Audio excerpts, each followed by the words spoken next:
Assalamualaikum warahmatullahi wabarakatuh. Welcome back to my YouTube channel Poppy Amalia.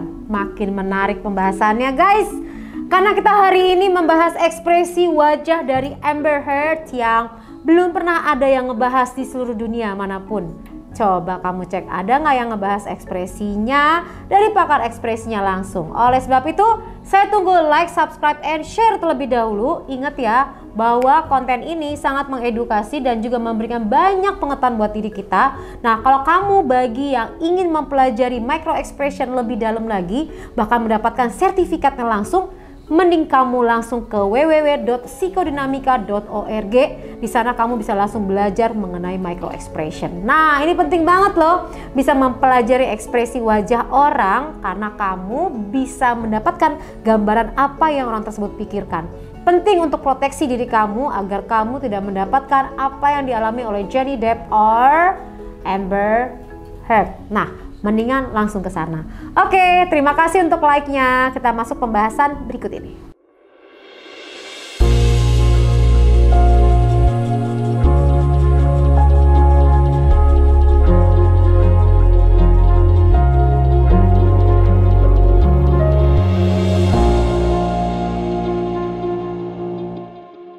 Sebelum saya membahas micro expression, di part 2 kita sudah membahas ya mengenai gangguan kepribadian yang dinyatakan oleh psikolog klinisnya Johnny Depp terhadap Amber Heard. Apakah benar gara-gara hal tersebut sehingga pada saat memberikan kalimat atau klarifikasi penjelasan di persidangan, Amber Heard bisa berubah-berubah statementnya? Apakah ada faktor dari gangguan kepribadian tersebut atau memang ada kebohongan-kebohongan yang ditutup-tutupi? Tapi dia tidak bisa berbohong dengan saya. You can lie to Poppy. Kita masuk pembahasan yang pertama. Pas lagi masuk ke dalam sidang, saya mengambil dari Entertainment Tonight ya. Saya ngambil dari konten YouTube-nya. Jadi Amber memasuki sidang, dia memakai pakaian yang memakai jas dan juga memakai baju yang menggambarkan ia garis-garis dalamnya. Jadi rambutnya juga diikat satu, jadi menggambarkan secara keseluruhan adalah sophisticated ya menurut saya ya. Penampilannya itu sesuai dengan kondisinya, artinya proper lah gitu. Masuk ruang sidang, pakai jas dan lain-lain. Dia masuki ruangan dengan tenang dan duduk dengan tenang. Nah, seperti biasa terlihat cantik ya. Menurut saya dia cantik. Ya cantik lah, yang main film merah kamu tahu kan. Secantik itu loh. Ya itulah alasan kenapa Johnny Depp tuh tergila-gila. Why are you here? Why you're here? Nah, ia menjawab, menarik napas dalam. Narik napas dalam. Because langsung menunduk. I'm here because my ex-husband is suing me. Because my ex-husband is suing me. Jadi kenapa kamu ada di sini? Pada saat kenapa kamu ada di sini, ia menunduk sebelum menarik napas. Kemudian ia menyatakan kalau suaminya menggugat dirinya. And how do you feel about that?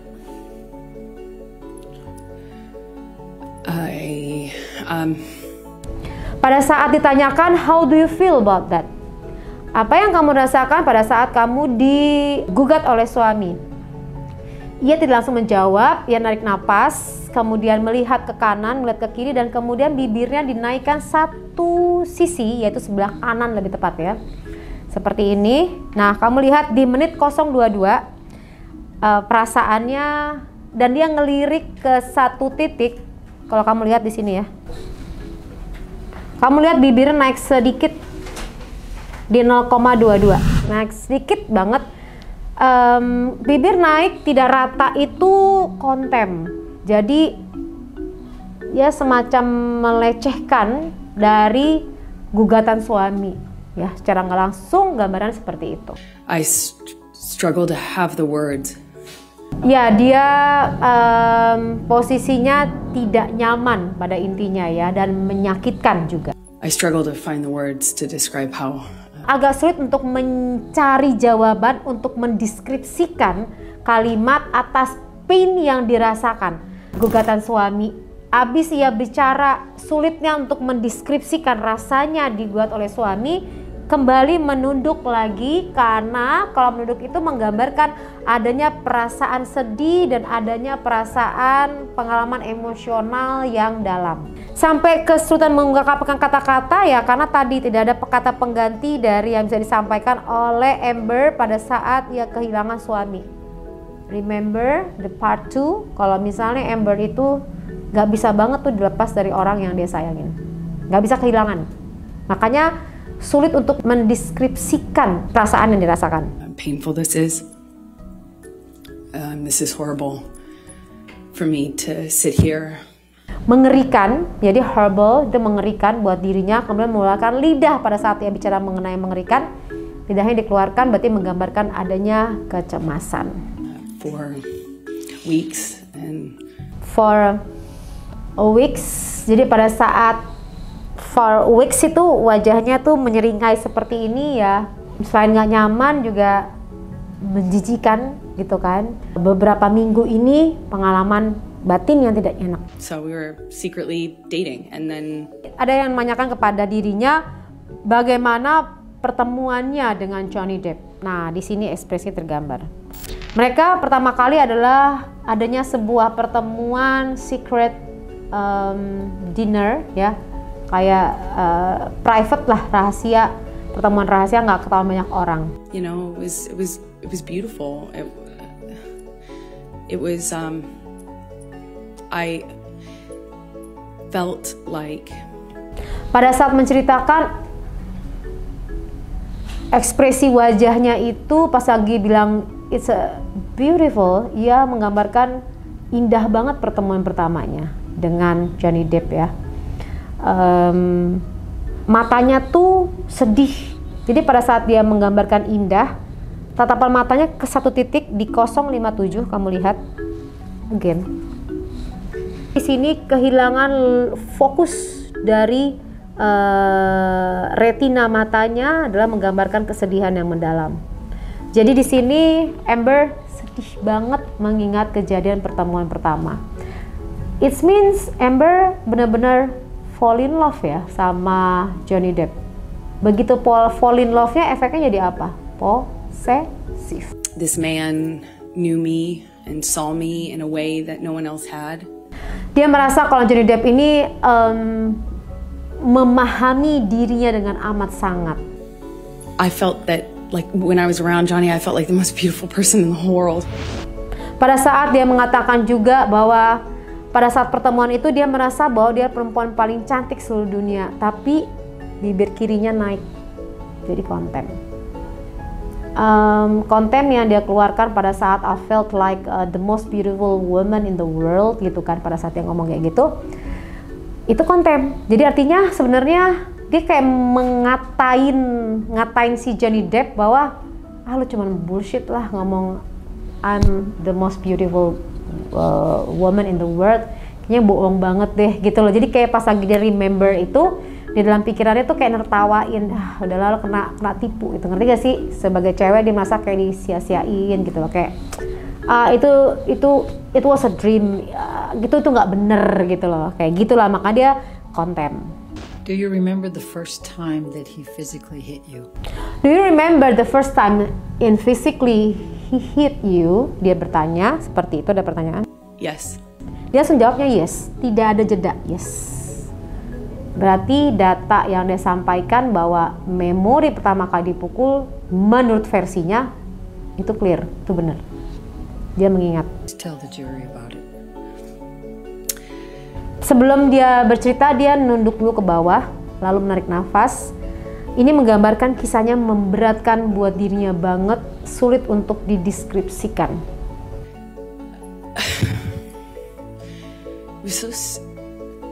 Dia mau ngomong gagal lagi. Dia mau ngomong gagal lagi. It's seemingly so stupid, so insignificant. I will never forget it.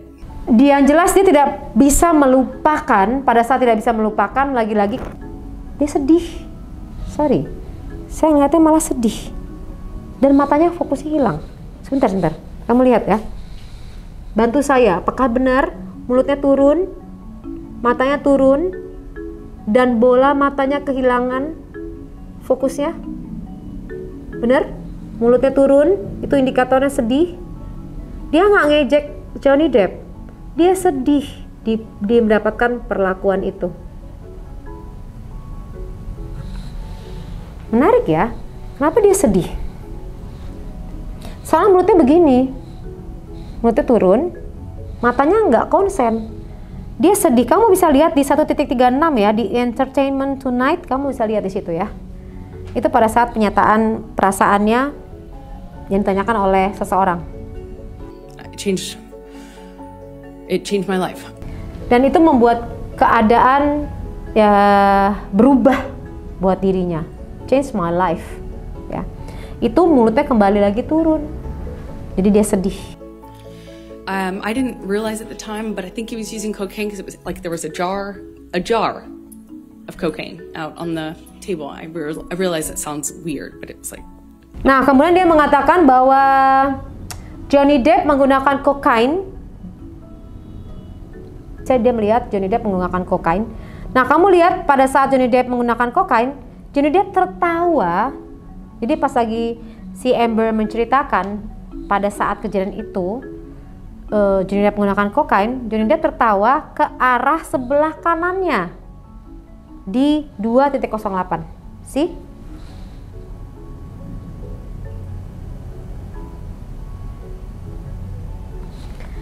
Pertanyaannya, apakah benar dia menggunakan kokain pada waktu itu? Karena statement dari Johnny Depp, dia tertawa.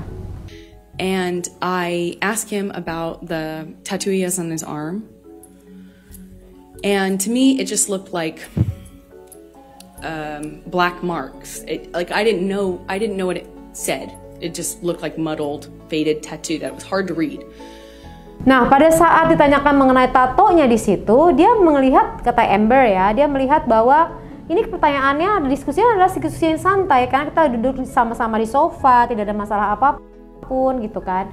Terus tiba-tiba ditanya tentang masalah tatonya, dan karena dia melihat tatonya ini juga kondisi juga santai, jadi dia tertawa gitu loh. Pada saat dia tertawa, tiba-tiba dipukul mukanya oleh Johnny Depp. I laugh because I didn't know what else to do. I thought. Pas lagi dicerita tentang dia dipukul mukanya pada waktu itu, dia menarik napas dan dia bercerita sambil seperti terengah-engah untuk menjelaskan bahwa saya tidak tahu apa yang harus saya lakukan pada waktu itu. Yang jelas saya tertawa. Saya nggak tahu harus gimana karena memang saya tertawa. Saya pikir itu ya mungkin dalam kondisinya dia berpikir ya ini bercanda lah, tatonya lucu dalam pikirannya ya. Itu nggak tahu tiba-tiba dia dipukul. This must be a joke. This must be a joke. Dan dia berpikir, this must be a joke. Tetap masih berpikir bahwa ini kayaknya dia lucu deh. Gitu. Namun video tersebut terbantahkan dengan ada video atau rekaman pada saat di persidangan tersebut, diskusi mereka berdua ya, yang direkam. Tadi kan statementnya kan di persidangan. Nah, ada rekaman mereka berdua diskusi diputarkan di dalam persidangan. Kita simak ya. Hit somebody. I'm sorry I hit you like this, but I did not punch you.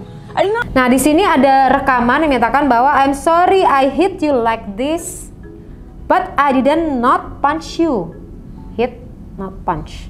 It's totally different ya antara hit and punch. Punch itu tonjok. Kalau hit itu mukul. Jadi di sini dia I'm sorry I hit you like this. Maaf saya memukul kamu, tapi saya nggak nonjok kamu. Nanti. Deck you. I was hitting you. I don't know what the motion of my actual hand was. Ya, I don't know what the motion of my actual hand was. Jadi dia nggak tahu sebenarnya gerakan tangan itu mengarah kemana. Dia nggak tahu pada waktu kejadian. Dia nggak tahu arah gerakannya kemana. Tapi bagi dia nggak mukul gitu loh. Nggak punch. Tapi hit maybe. I was hitting you. I was hitting you. Jadinya dia nggak punch, tapi dia hitting you. Nah, ini perbedaan di nanti sama judges mungkin nanti akan diperhitungkan perbedaan antara punch dengan hitting. About it, am I? You are. That's the difference between me and you. You're a baby. Nah, kemudian ada pernyataan juga di sini that's the difference between me and you. You are titik-titik a baby. You are such a baby. Jadi kayak ngatain si suaminya seperti baby. Memang si Johnny Depp ini ya lebih lembut ya, bukan lebih lembut, lebih tenang ngadepin Amber kalau lagi emosinya nggak stabil. Buktinya dari mana? Buktinya dari kejadian. Nanti kamu lihat ya micro expressionnya Johnny Depp pada saat bikin statement. Di situ dia menyatakan clear banget kok. Pada saat dia dipukulin, dia malah ngasih mukanya lagi. Ini pukul lagi dong ya. Tapi emang rada-rada juga sih ya, orang lagi emosi, pukul dong gitu. Emang ya orang kan nggak kontrol deh. Amber kepribadiannya, emosinya nggak stabil, dikasih kayak gitu ya tonjok aja sama dia. Kan dia unpredictable, dia kan nggak bisa memperkirakan apa yang akan terjadi sama dirinya. Nah itu bahaya banget sih punya personality borderline seperti itu dia nggak bisa memprediksikan, berdiam, nggak mukul, just spontan, it just happen. Nanti tiba-tiba pas lagi kejadian dia akan ngomong, I'm sorry. Orangnya udah babak belur dan itu nggak bisa ditolerir. You are such a baby. Grow the up, Johnny. Dan intonasinya juga pada saat ribut di sini juga Johnny tuh lebih tenang dan ia terlihat intonasinya lebih naik ya. Because yes, you did. So you did the right thing, the big thing. You know what? You're admirable. Dari gambaran tersebut tergambar banget micro expression kepribadiannya, jelas ya. Seperti apa yang dirasakan. Jadi memang awal-awalnya dia fall in love gitu, cinta, sedih, kehilangan, tapi ketakutan, posesif yang berlebihan terhadap pasangannya, yang membuat Johnny Depp juga tidak tahu harus bertindak apa. Dia juga fall in love banget sama istrinya. Jadi apa yang terjadi sama si istrinya ya dia maafin terus gitu kan. Pada akhirnya udah masuk ke fisik abuse ya, harus mau gimana lagi, dia harus finish dan gitu. Pada saat finish juga dia masih tidak melawan, tidak memukul balik, tapi dia cuma ngomong I'm leaving, saya pergi. Nah pada saat pergi kejadian lagi, abuse lagi. Seperti apa micro expression dari Johnny Depp? Penasaran? Part 4 langsung tunggu ya. Oke, wassalamualaikum warahmatullahi wabarakatuh. Bye bye.